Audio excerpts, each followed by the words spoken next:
এই বেলডাঙ্গা এলাকায় মায়েরা মুরগির বাচ্চা ফোটায় না? ফোটায় তো, ফোটায়।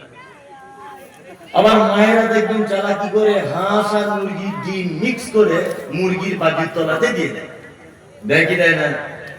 হাঁসের বাচ্চা হয় 28 দিনে, 22 দিন থেকে 28 দিন। যদি বলছেন আপনি বক্তব্য ওটাও জানেন, ওটাও খোঁজ রাখতে হয়েছে। আর মুরগি 18 দিন থেকে 20 দিন, 18 দিন আগে বাচ্চা উঠবে না, 18 দিন থেকে শুরু হয়। তা আমি যুক্তি আর তর্কের খাতিরে মেনে নিলাম যে দুইটা বাচ্চা একই দিনে এসেছে পৃথিবীতে, মুরগির বাচ্চা হয়েছে, হাঁসের বাচ্চা হয়েছে। আচ্ছা, কোনদিন আপনারা দেখেছেন যে মুরগির বাচ্চা, হাঁসের বাচ্চাগুলো আস্তে আস্তে আস্তে আস্তে 2-4 দিন পর পানিতে নামছে? আচ্ছা, মুরগির বাচ্চাগুলো ওদের সাথে সাথে পানিতে নেমে যাচ্ছে, জীবনে দেখেছেন? হ্যাঁ, দেখেননি। আচ্ছা, ওকে কে বলে দিল যে তুই তাড়াতাড়ি পানিতে নাম আর তুই উপরে উপরে ঘোর? কে শেখালো এটা? কে শেখালো? কে? রব। কে? রব। শুধু এই নয়, আপনাকে আরো একটা কথা বলি। হাঁসের বাচ্চা কোনোদিন তার মাকে বলেছে, মা জীবনে তো বড় পুকুরে কোনোদিন নামিনি, প্রথমে একটা সুইমিং পুলে ভর্তি করে দাও, একটু জুত করে সাঁতার কাটা শিখি, তারপরে তাকে পুকুরে গিয়ে নামবো? এরকম কোনো ব্যাপার আছে? হ্যাঁ, না। কে শেখালো? কে?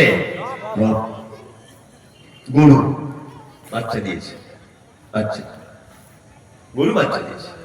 মানুষের বাচ্চা হলে হাঁটতে সময় লাগে কতদিন? 1.5 বছর। আর গরুর বাচ্চা হলে সকাল হলে উনি বলছেন বিকাল, তারও আগে হাঁটতে শুরু করে, করে না?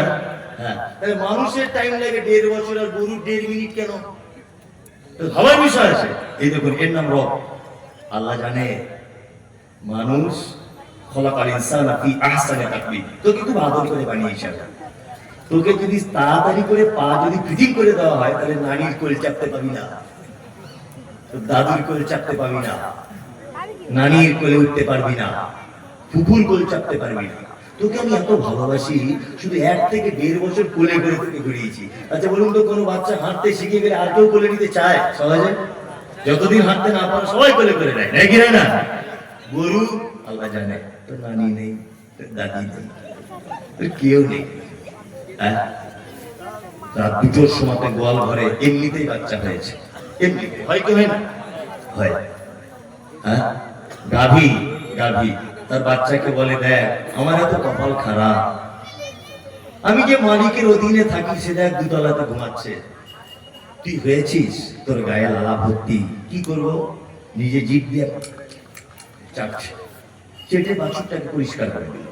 বাছুরটা মাকে বলছে, মা একটু দুধ খাবো, খুব কষ্ট হয়েছে তো তোমার পেট থেকে বার হতে, একটু দুধ হলে ভালো হতো, গরম গরম দুধ। বাছুরটা বলছে, বাছুরটা আদৌ বলছে না, এটা বোঝানো। তোর মা তখন বলছে, তো তো নানি দাদি কেউ নেই যে কোলে করে দিয়ে তোর দুধ খাওয়াবে, এক কাজ করতে ওঠ, উঠে দাঁড়া। উঠে দাঁড়িয়ে কাঁপতে কাঁপতে ধাস করে পড়ে গেল। ওর মা আবার বলছে, আবার চেষ্টা কর, আবার উঠেছে, উঠে কাঁপছে,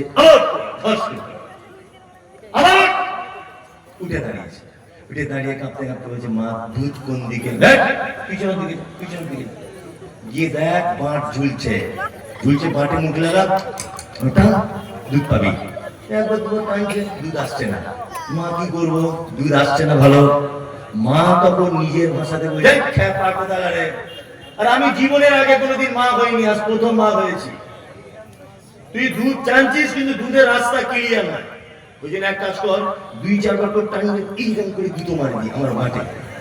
ছাগল গরু দেখবেন দুধ টানছে, এইরকম করে দুটো মারছে না, আরে কে বলে দিল দুটো মেরে দুধ বার করতে হবে? কে বললো?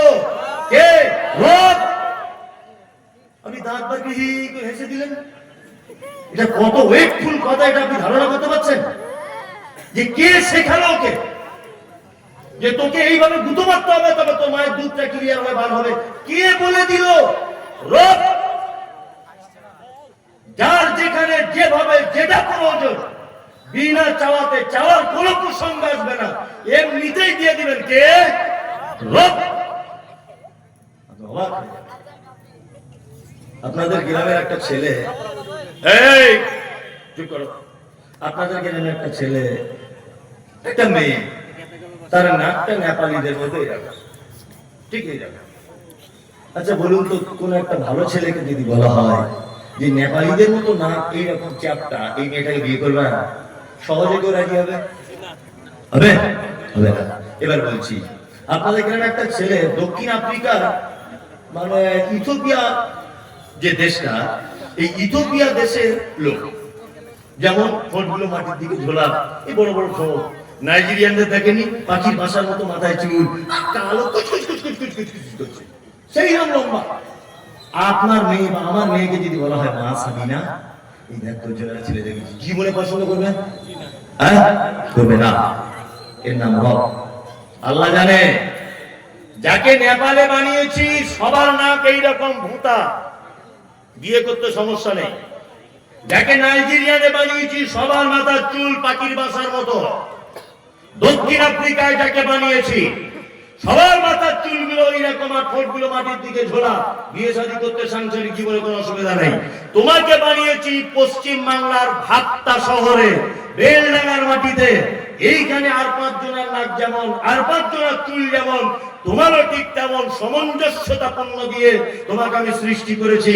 তোমার বেটার নাক যদি আফ্রিকাদের মতো করে দিতাম, জীবনে কোনো ভালো মেয়ে তোমার বেটাকে পছন্দ করতো না। এর নাম কি? রব। আপনি অবাক হবেন, রবের যদি ব্যাখ্যা বিশ্লেষণ করা হয় আপনি আশ্চর্য হয়ে যাবেন, এইসব কি কথা বলছেন আপনি। এর নাম রব। কোনদিন চাওয়া লাগবে না, চাওয়া ছাড়াই প্রয়োজন মতো দিয়ে দিবেন কে?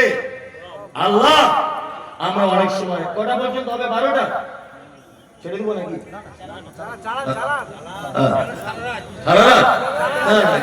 কাল সকাল পর্যন্ত ইনশাআল্লাহ। এদিকে ফেরো। এখন ঘটনা হচ্ছে রব, এটা এমন একটি ব্যাখ্যা বিশ্লেষণের ভিতরে যে আপনি অবাক হয়ে যাবেন। মানে এর ব্যাখ্যা বিশ্লেষণ করে শেষ করা যাবে না। আমি ওই জন্য আর করছি না, এই পর্যন্ত রব শেষ করে দিলাম। 2 আলামিন শব্দ কি এসেছে? আলহামদুলিল্লাহি রাব্বিল আলামিন। কালকে যদি আনন্দবাজার পত্রিকায় একটা খবর ছাপা হয় যে মাটির তলাতে কিছু লোকের সন্ধান পাওয়া গেছে, তারাও জলসা করে, তাদেরও বক্তা অমুক সাহেব, তাদেরও মহসিনিয়া মাদ্রাসা আছে, তাদের সব হাট বাজার বসে, ভাবতার মতো ওই বেলডাঙ্গার মতো কাপড়ের হাট আছে। আচ্ছা বলুন তো, এটা আপনারা কেউ বিশ্বাস করবেন কি করবেন না? করবেন? মাথা নাড়া দিচ্ছে, না করবো না। মাটির তলায় মানুষ পাওয়া যায়, অসম্ভবের কিছু নয়। আপনাকে সবার আগে মেনে নিতে হবে। কিছুদিন আগে নাসার বিজ্ঞানীরা প্রমাণ করেছে যে এর উপরে একটা স্তর আছে যেখানে মানুষ হামেশায় বসবাস করতে পারে, যেখানে ফুল ফর্মে অক্সিজেন পাওয়া যাবে, যেখানে বসবাস করার উপযুক্ত জায়গা। আরে তুমি নাসা কালকে বলেছ, আর আমার আল্লাহ ব্যবহার করছেন আলামিন, অসংখ্য জগতের মালিক আমি আল্লাহ। আমরা তো একটা জগতে বসবাস করি। মাটির তলাতে লোক থাকতেও পারে, উপরেও থাকতে পারে, কোথায় থাকতে পারে, সমুদ্রের তলাতেও থাকতে পারে, বিশাল গভীরেও থাকতে পারে। পারে কি পারে না? আমরা মুসলিম হিসাবে এটা ঈমান রাখবো, আলামিন অসংখ্য জগতের মালিক কে? আল্লাহ। হয়ে গেল, একটা আয়াত হলো, প্রায় 1 ঘন্টার কাছাকাছি হয়ে গেল।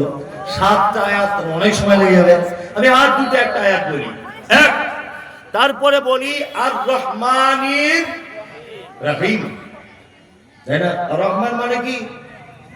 দয়ালু। আর রহিম মানে দয়ালু। রহিম মানে কি? দয়ালু। দয়ার ডিফারেন্সটা বলছি, শুনে নেবেন। এক, আমি মহসিনিয়া মাদ্রাসায় 20,000 টাকা দান করেছি। আচ্ছা, আমাকে মানুষ কি বলবে? দানি, তাই না? আচ্ছা, এই ভাই করেছেন 1 লাখ, ওনাকে কি বলবেন লোক? দাতা। দানি নয়, দাতা। আর একজন করেছেন 1 কোটি, ওনাকে কি বলবেন? দানবীর। হাজী মোহাম্মদ মহসিনকে কি বলা হয়? দানবীর, তাই না? তাহলে দানি, দাতা আর দানবীর, তাই না? ও রহমান, এই রহমানটা এমন এক দয়া যে দানবীরের মতো, যার দানের বা যার দয়ার কোনো শেষ নাই। এবং এই দয়াটা এমন এক দয়া যে কোনো বিনিময় ছাড়া তিনি দয়া করেন। আমি গ্রামের পঞ্চায়েত ভাবতাম, আমি এখন রানিং পার্টি করি তৃণমূলে, ধরে না। এখন ঘর এসেছে 20টা, ইন্দিরা আবাসনের ঘর 20টা এসেছে। আচ্ছা বলুন তো, আমি ঘরগুলো বেছে বেছে আমার তৃণমূলের লোকদেরকে দেবো না কংগ্রেসের লোকদের দেবো, কোনটা?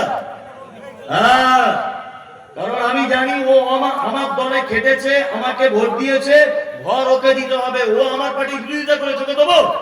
হ্যাঁ, আল্লাহ সুবহানাহু ওয়া তাআলা বলছেন আমি এইরকম দয়া করি না। আমায় ভোট দিয়েছে বলে আমি ঘর দেবো, এরকম দয়া আমি করি না। আমার দয়া বেসুমার। ফিলিস্তিনের মাটিতে মুসলিমদেরকে মারা হচ্ছে, মারছে কারা? ইসরায়েল, তাই তো? হ্যাঁ, বাইতুল মুকাদ্দাস দখল করার জন্য ষড়যন্ত্র চলছে, চলছে কি চলছে না? উপর থেকে কখনো বোম বাস্টিং করার পরিকল্পনা করছে, করছে কি করছে না? আল্লাহ চক্রান্ত বোঝা বড় কঠিন।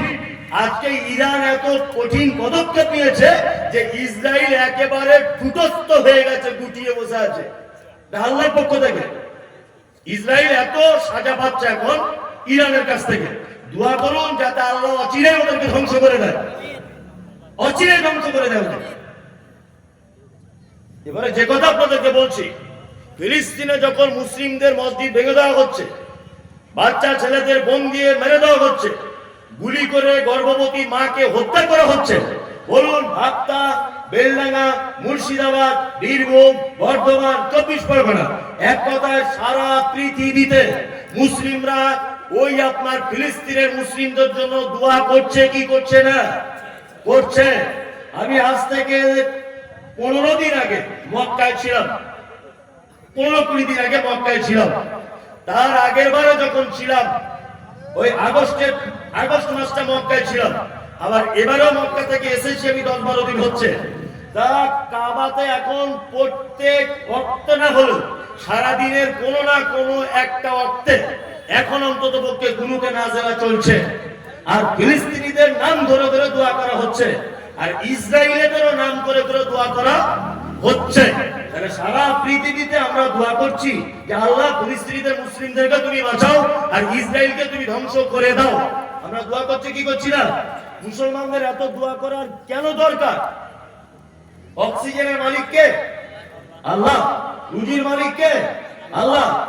আল্লাহ তো চাইলে ইসরায়েলের অক্সিজেনটা 10 মিনিটের জন্য বন্ধ করে দিতে পারে, তাহলে আর কোনো সমস্যা থাকবে? থাকবে? থাকবে না। আল্লাহ তো ইচ্ছা যদি করেন তাহলে ইসরায়েলের মানুষের 10 মিনিটের জন্য অক্সিজেনটা টোটাল ইসরায়েল একেবারে সীমানা দিয়ে আল্লাহ বলে দিল যা তোদের অক্সিজেন বন্ধ। তাহলে আর দোয়া করার প্রয়োজন হতো? মাছির মতো ছটপট করে মারা যেত? মারা যেত কি যেত না? যেত। আল্লাহ সুবহানাহু ওয়া তাআলা বলছেন না, এটা আমার পক্ষে নয়, কারণ আমি রহমান, আমি দয়া করি, তার কোনো বিনিময় চাই না। তোমরা মসজিদে নামাজ পড়ো আর নাই বা পড়ো, আমার পক্ষ থেকে দয়া পাবে। তুমি আমাকে এক বলে মানো আর নাই বা মানো, আমার পক্ষ থেকে তুমি দয়া পাবে। আমার নাম রহমান। রহমান এমন এক দয়ালু যিনি দয়া করেন কিন্তু বিনিময় কিছু চান নাই। তিনি কে? তিনি কে? আল্লাহ। আল্লাহ আল্লাহ আর রহিম, বিশেষ দয়া। কিয়ামতের দিনে কিছু মানুষের উপর আল্লাহ সুবহানাহু ওয়া তাআলা বিশেষ দয়া করবেন। ওই জন্য আমি কথা বলি সবসময়তেই, যখন নামাজের পরে দোয়া করবেন, একা একা করবেন, বাড়িতে করবেন, তখন এটা বলবেন যে আল্লাহ তুমি কিয়ামতের দিন আমার উপর একটু দয়া করো। যদি কিয়ামতের দিনে আল্লাহ কার উপরে দয়া করে, তার থাকার জায়গা কোথায়? জান্নাত। থাকার জায়গা জান্নাত। তাহলে রব্বিল আলামিনটা হয়ে গেল, আর রহমানির রহিম হয়ে গেল। তারপরে এসছে মালিকি ইয়াউমিদ দিন। কিয়ামত বা প্রতিফল দিবসের মালিক কে? কে? আল্লাহ। প্রতিফল দিবস সম্পর্কে আইডিয়া আছে কিছু? নেই। সুবহানাল্লাহ। আসলে সব কথা বলতে গেলে সত্যি বলছি, আমি যেহেতু আল্লাহওয়ালা মানুষ তা আমি কখনোই নয়, বলবো না। এমনি 5 ওয়াক্ত সালাত আদায় করি, যেগুলো মান্যতা দেওয়ার মতো মানুষ হিসাবে সেগুলো দেওয়ার চেষ্টা করি। আমারও ভুল ত্রুটি হয়, আমি বক্তা বলে যে একেবারে ফেরেশতার মতো আর বড় পাঞ্জাবি পরে আছি তা না, অন্যায় অপরাধ সবার ভিতরেই আছে। তা আপনি হয়তো একটু বেশি করেন, আমি হয়তো একটু কম করি, এই কম বেশি ডিফারেন্স। অন্যায় কাজে প্রায় মানুষ ভুল ত্রুটি হয়, করে কি করে না করে। সত্যি কিয়ামতের কথা যখনই হাদিস কোরআনে কোথাও চোখে পড়ে সত্যি অবাক লাগে, কি অবস্থা হবে সেদিন। প্রতিটা মানুষের হিসাব দেওয়া লাগবে, লাগবে কি লাগবে না? আল্লাহু আকবার। আপনাকে আমি একটা কথা বলছি, আপনার গায়ে লোম খারাপ হয়ে যাবে। কিছুদিন আগে একটা জায়গায় ভূমিকম্প হয়েছিল, জায়গাটার নাম কি? বেশ কিছুদিন আগে, 6-7 মাস হলো, আমারও ব্রেন থেকে ভুলে গেছে। তুরস্কে ভূমিকম্প হয়েছে।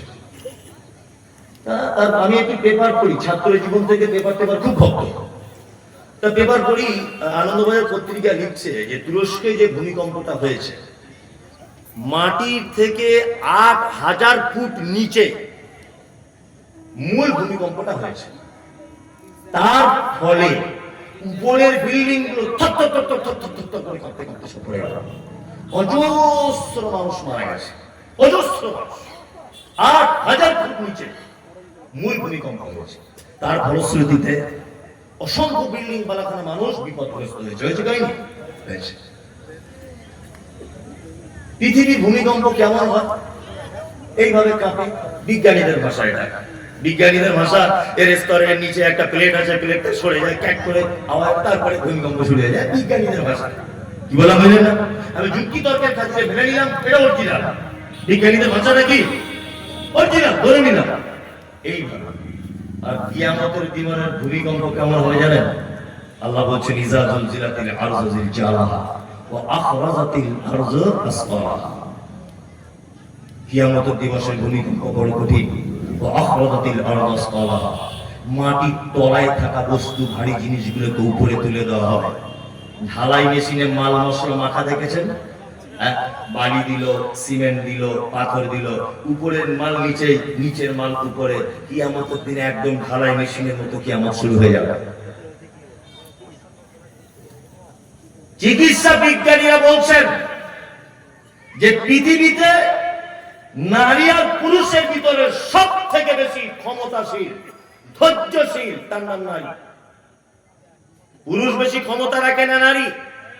নারী। ধৈর্য বেশি কার? নারী। বিজ্ঞানের ভাষাতে হচ্ছে এই যে আপনি যদি একজন মহিলাকে, আপনি যদি একটা পুরুষকে, যদি এই লোকটাকে আমি একটা ঘুষি মারি এই জায়গাটাতে, আবার ঘুষির ওজন যদি 50 ডিগ্রি পর্যন্ত থেমে যায় তাহলে লোকটা বেঁচে যাবে। আবার ঘুষির ওজন যদি 50 থেকে 52 ডিগ্রি যদি চলে যায় এই লোকটা যখন তখন মারা যেতে পারে।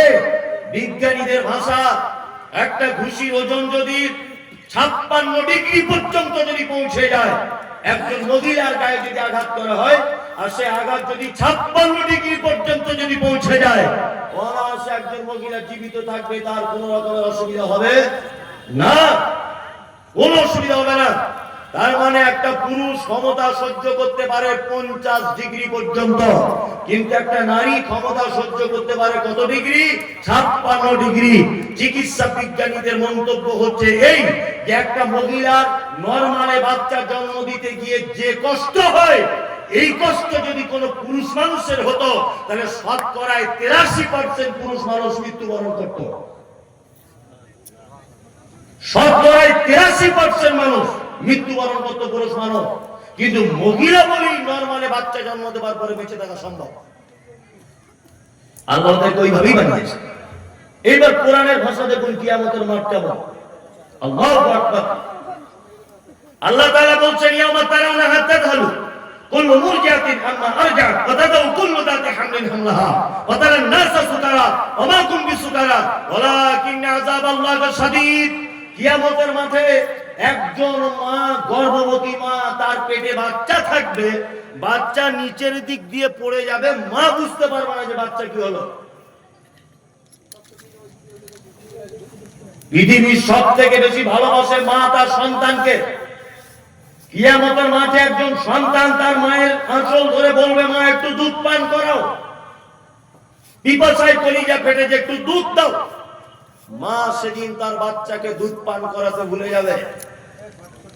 মানুষগুলিকে দেখতে পাওয়া যাবে, মানুষ মদ পান করার পরে যেমন তার কোনো হিতাহিত জ্ঞান থাকে না, সে বউকে খালা বলে ডাকছে, বাপকে চাচা বলে ডাকে, কোন হিতাহিত জ্ঞান থাকে না, কোথায় কি করে। কোথাও বাস স্ট্যান্ডে দাঁড়িয়ে গিয়ে বলছে রোড আমার বাপের, কোথাও অন্যজনের সাইকেল চালিয়ে বলছে এটা তো আমারই সাইকেল, তার কোনো হিতাহিত জ্ঞান থাকে না। আল্লাহ সুবহানাহু ওয়া তাআলা বলছেন মানুষকে সেই দিন কিয়ামতের মাঠে দেখা যাবে তার কোনো হিতাহিত জ্ঞানই নেই।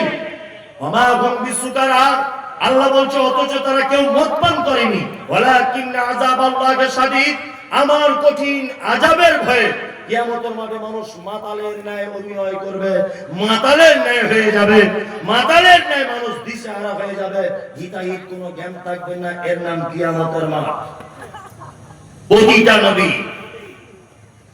মুহাম্মদ সাল্লাল্লাহু আলাইহি ওয়াসাল্লাম বাদ দিয়ে, নবী মুসা ইয়া নাফসি, নবী ঈসা ইয়া নাফসি, নবী ইয়াহইয়া ইয়া নাফসি, নবী ইব্রাহিম ইয়া নাফসি, নবী জাকারিয়া ইয়া নাফসি, নবী নূহ ইয়া নাফসি, সমস্ত নবীগণ কিয়ামতের মাঠে ইয়া নাফসি ইয়া নাফসি।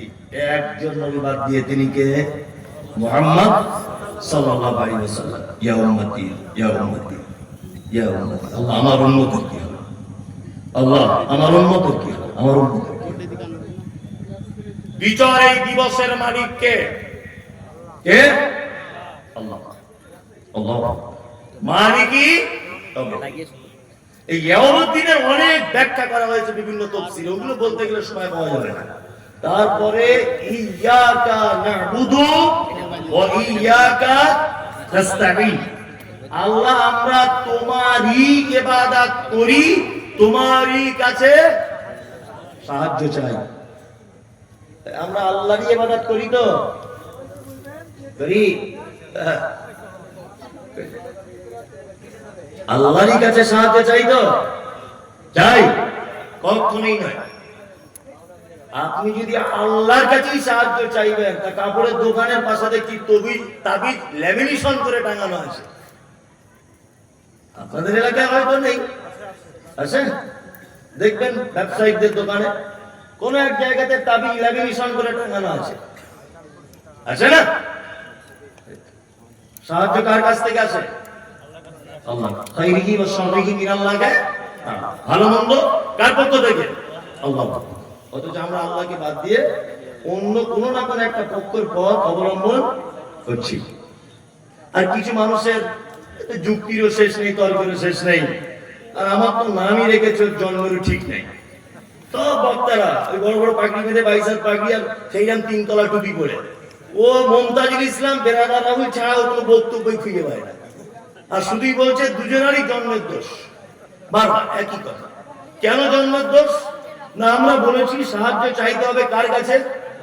আল্লাহর কাছে, কোন মাধ্যম ছাড়া চাইতে হবে, তাই না? কিন্তু ও বলছে না, বিনা মাধ্যমে আল্লাহর কাছে পৌঁছানো যাবে না। যুক্তি তর্ক দিয়ে বলছে গাছে কি এমনি ওঠা যায়, ডাল ধরে উঠতে হয়, বলছে না? আমরাও বলছি যে আমি যদি এখন নারকেল গাছে উঠি, তো যে গাছে ডাল আছে ও গাছের ধারে বসেই যাবো না। হ্যাঁ, নারকেল গাছে উঠবো প্রয়োজনে, সুপারি গাছে উঠবো, তাল গাছে উঠবো প্রয়োজনে, তবু তোদের গাছের ছায়া দিয়ে যাবো। আমরা সাহায্য কার কাছে চাইবো? বিনা কোনো রকমের সাপোর্ট ছাড়াই, তাই না? হ্যাঁ, আপনাদেরকে একটা কথা বোঝানোর জন্য বলছি, বোঝার চেষ্টা করুন। আচ্ছা, আমার ছেলে অসুস্থ, আমি চেন্নাই যাবো ডাক্তার দেখাতে। আমি জীবনে চেন্নাই চিনি না, ভেলোরে যাচ্ছে আমার ছেলেকে নিয়ে, আমি জীবনে ভেলোর বুঝি না, আর হিন্দি কথা বুঝি না। এই লোকটা খুব ভালো জানে, হিন্দি বোঝে, ওখানে 4-5 বার গেছে। আচ্ছা, আমি যদি না জানি তাহলে তো আমি একটা লোক সাথে করে নিয়ে যাবো, ঠিক কি না? ঠিক। তাহলে জানা না থাকলে তখন দালালের মাধ্যমে তার কাছে যেতে হয়, ঠিক কি না? ঠিক। এবার আপনাকে বলছি, আপনার বাড়ি ভাবতা, আপনার নাম আব্দুল্লাহ। আচ্ছা বলুন তো, এটা আল্লাহর জানা আছে না নেই যে আপনার বাড়ি ভাবতায়, আপনার নাম আব্দুল্লাহ? আর আপনার টাকার খুব দরকার, আপনি খুব বিপদে আছেন, আপনার স্ত্রী অপারেশন হবে, এটা আল্লাহ জানার বাইরে না জানার ভিতরে? কোনটা? জানার ভিতরে। তা আমার সঙ্গে আমার রবের পরিচয় আছে না নেই? আছে। তাহলে আল্লাহ জানার ভিতরে যদি থাকে, তাহলে আমি দালালের মাধ্যমে তার কাছে যাবো কেন? হ্যাঁ, আমি দালালের মাধ্যমে যাবো কেন? আমি ডাইরেক্ট যাবো। আমি একটা এমপির কাছে যাব কোন একটা কারণে, এমপির কাছে, তার সঙ্গে আমার কোনো পরিচিত নেই, সভাপতি সাহেবের সঙ্গে খুব ভালো পরিচিত, তা ওনার সঙ্গে আমার পরিচিত নেই বলে আমি সভাপতি সাহেবকে বলছি আপনি যদি একটু বলে দেন তাহলে কাজ হয়ে যাবে। তাহলে পরিচিত না থাকলে দালাল ধরে পৌঁছাতে হয়, তাই তো? তাহলে আমার রবের সাথে আমি আব্দুল্লাহ, আমার পরিচয় আছে না নেই? আছে। আমার পরিচয় যখন আগে থেকে আছে, তাহলে আমি দালাল ছাড়া কি করব? রবের কাছে চাইবো। এইবার আপনাকে একটা আশ্চর্য কথা বলে দিই। আবু জাহলকে জিজ্ঞাসা করা হচ্ছে, আবু জাহল, এই রাত এবং দিনের বিবর্তনের মালিক কে? বলছে আল্লাহ। রাত দিনের পরিবর্তনের মালিক কে? আল্লাহ। বৃষ্টি অনাবৃষ্টির মালিক কে? আল্লাহ। বলছে কে? আবু জাহল। একজন বেঈমান, মুশরিক, বদমাশ, বদমাশের বদমাশ, সে বলছে রাত দিনের বিবর্তনের মালিক আল্লাহ, রুজির মালিক আল্লাহ, সব ঠিক আছে, মোহাম্মদ মেনে নিলাম, কিন্তু আল্লাহকে ডাইরেক্ট যাওয়া যাবে না তার কাছে। এই 360টা দেব দেবীর মাধ্যমে তার কাছে যাওয়া লাগবে। শুধু এইটুকু জায়গা আমি মানব, আমি ডাইরেক্ট আল্লাহর কাছে যেতে পারবো না। এই 360টা দেব দেবীর মাধ্যমে আমি আল্লাহর কাছে যাব। 360টা দেব দেবীর মাধ্যমে তারা আল্লাহর কাছে চাইতো। কি বললাম বুঝলেন না? তারা ছিল কি? মুশরিক, তাই না? তার মানে আগেকার দিনের মুশরিকরা মাটির ঠাকুর, পাথরের ঠাকুর তৈরি করে তার মাধ্যমে আল্লাহকে ডাকতো, তাই তো? আর বর্তমান মুর্শিদাবাদ, বীরভূম, বর্ধমান, 24 পরগনার মানুষ মরা মানুষ কবরে ঢুকিয়ে দিয়ে তার মাধ্যমে আল্লাহকে ডাকছে। তার মানে ওই মুশরিক আর এই মুশরিকের কোনো ডিফারেন্স নেই। ও উপরে রেখে ডাকছে আর এ ভিতরে ঢুকিয়ে দিয়ে ডাকছে। কি বললাম বুঝলেন না? একই। ও মুশরিক, এও মুশরিক। বলছে জ্যান্ত থেকে, জীবিত থেকে যা পাওয়ার ছিল ছিল, মরার পরে পাওয়ার আরো বেড়েছে। আশ্চর্য কথা। বলছে জীবিত থেকে যা করেছে করেছে, মরার পরে আরো পাওয়ার বেড়ে গেছে। আচ্ছা বলুন, মরার পরে মানুষ কবর থেকে কোনো কিছু করতে পারে? পারে? আচ্ছা কেউ একজন বিশ্বাস করেন যে হ্যাঁ পারে? না, এইগুলিকে যে মাথায় ঢোকে না। আমি এত বক্তব্য দিচ্ছি, গত পরশুদিন কালিয়াচকে ধরেছিলাম, আমাকে মোবাইলে দেখবেন, লাস্টে রাত 12টার সময় এক গাড়ি পুলিশ নিয়ে আমাকে তবে ওখান থেকে বার করে আনে। এই বক্তব্যটাই বলেছিলাম যে মরা মানুষ কবর থেকে কিছু করতে পারে না, অসম্ভব ব্যাপার। মদিনাতে অনাবৃষ্টি, বৃষ্টি নেই, খুব মনোযোগ দিয়ে শুনবেন। মদিনাতে অনাবৃষ্টি, বৃষ্টি নেই।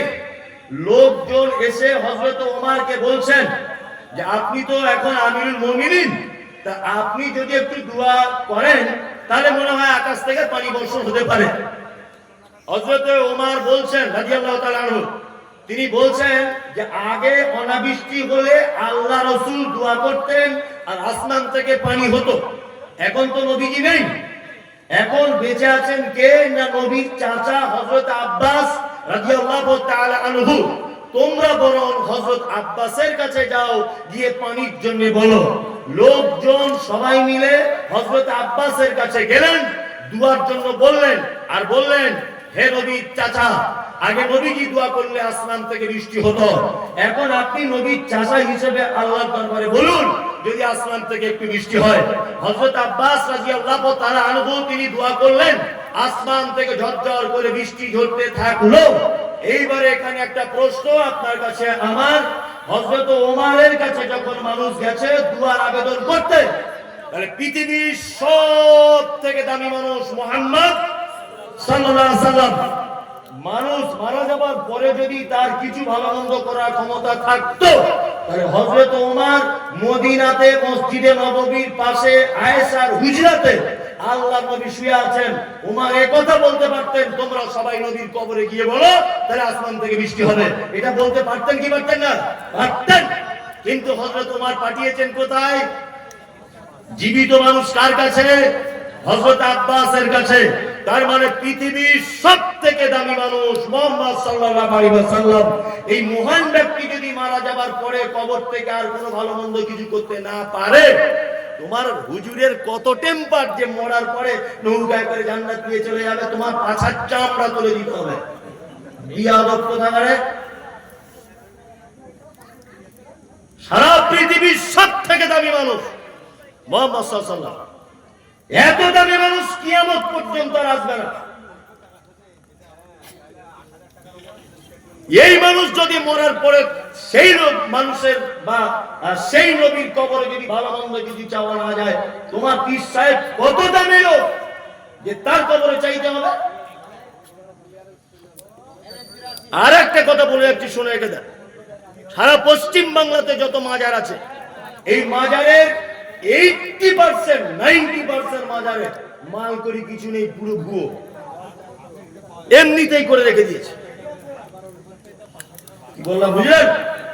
আপনাকে একটা দৃষ্টান্ত পেশ করছি, শুনে রেখে দেন। উত্তর 24 পরগনায় হাড়োয়া বলে একটা জায়গা আছে, কেউ নাম শুনেছেন? হাড়োয়া শুনেছেন নাম? বসিরহাট লাইনে হাড়োয়া। এইখানে একটা মাজার আছে, বাবা একদিল শাহ, ভালো করে বুঝবেন। ওই পীর সাহেবের আর একটা মাজার আছে এই বারাসাতের মধ্যে একটা জায়গা আছে, তার নাম কাজীপাড়া। সবাই হয়তো জানেন, বিশেষ করে যারা ব্যবসা বাণিজ্য ফেরি টেরি করেন ওই জায়গাটা বেশি থাকে, কাজীপাড়া। ওখানে একটা মাজার আছে, তার নাম একদিল শাহ মাজার।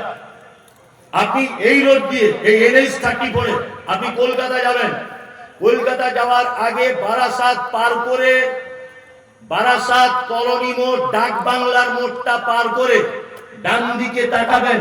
ডান দিকে তাকিয়ে দেখবেন রোডের উপরে, যশোর রোডের সাইডে একটা মাজার করা আছে। ওই মাজারটার নামও একদিল শাহ। তা মনে মনে ভাবছি, একটা পীর মরেছে কত জায়গায়, একটা পীর মরে কত জায়গায়। বলছে না, ঘটনা এরকম নয়। বলছে কি? বলছে আমাদের পীর বাবা কলকাতায় গিয়েছিলেন নাখোদা মসজিদে কোনো একটা মিটিংয়ে। আসার সময় তখন বাস লরি কিছু ছিল না, বারাসাতে আসার সময় খুব জোরে পেচ্ছাপ পেয়ে গিয়েছিল, হুজুর এখানে বসে পেচ্ছাপ করেছিলেন, ওই জন্য এখানেও একটা মাজার। আর একটু দূরে গিয়ে হুজুর একটু বসে আরাম করেছিলেন, ওখানে একটা মাজার। এইভাবে পৌঁছানো পর্যন্ত হুজুর 4 জায়গায় থেমেছেন, 4টে মাজার। 2024 সালের মানুষ এসব বিশ্বাস করে? তাহলে কিছু মানুষ করছে। মরার পরে যদি কোনো ক্ষমতা থাকতো, আল্লাহ নবী সাল্লাল্লাহু আলাইহি ওয়াসাল্লাম বেঁচে থাকা অবস্থায় আল্লাহ রাসূলের যত সন্তান সব পৃথিবী থেকে চলে গেছেন, একজন বাদ দিয়ে, তার নাম ফাতেমা রাদিয়াল্লাহু তাআলা আনহা। তিনি মারা গেছেন আল্লাহ রাসূল মারা যাবার 6 মাস পরে। কি বললাম বুঝলেন? এইবার একটা চমৎকার কথা বলি। ফাতেমার ছেলে কটা? দুটো, হাসান আর হুসাইন। শহীদ করা হয়েছিল কুফা শহরে। কাকে? হুসাইনকে, তাই না? আল্লাহ রাসূল নাতিকে খুব বেশি ভালোবাসতেন কি বাসতেন না? বাসতেন। তা যখন কুফা শহরে, বাগদাদের কুফা শহরে হুসাইনকে হত্যা করা হচ্ছে, তার আগে নানা একটু কবর থেকে বলে দিতে পারেননি, ওই হুসাইন ওখানে যাস নি ভাই, ওখানে গিয়ে তোকে হত্যা করে দিবে? এটা নবীজি বলতে পারতেন কি পারতেন না? পারতেন। কিন্তু তিনি বলেছিলেন ইয়েস নো, বলেননি। তার মানে নবীজি যদি নিজের নাতি হাসানকে আগে থেকে যদি সর্দার না করে দেয়, তাহলে তোমার পীর সাহেব কত দামি যে কবর থেকে তোমার উপকার করবে। আল্লাহ নবী সাল্লাল্লাহু আলাইহি ওয়াসাল্লামের সাহাবী নাম তার হযরত ওমর। আল্লাহ রাসূল যে ওমরের ব্যাপারে বলেছেন, আমি মিরাজের রাত্রিতে গিয়ে জান্নাতে একটা সুন্দর বিল্ডিং দেখলাম। আমি জিজ্ঞাসা করলাম বিল্ডিংটা কার? তা জিবরিল আমিন বলছেন এটা হযরত ওমরের বিল্ডিং। কার বিল্ডিং? হযরতে ওমরের বিল্ডিং। এটা এত সুন্দর বিল্ডিং। আল্লাহ রাসূল ওমরকে খুব বেশি ভালোবাসতেন। রাসূল সাল্লাল্লাহু আলাইহি ওয়াসাল্লাম বলেছেন, আমার পরে যদি কেউ নবী হয়, হতো কে? হযরতে ওমর। উনি ছিলেন বিচক্ষণ একজন সাহাবী, তাই না?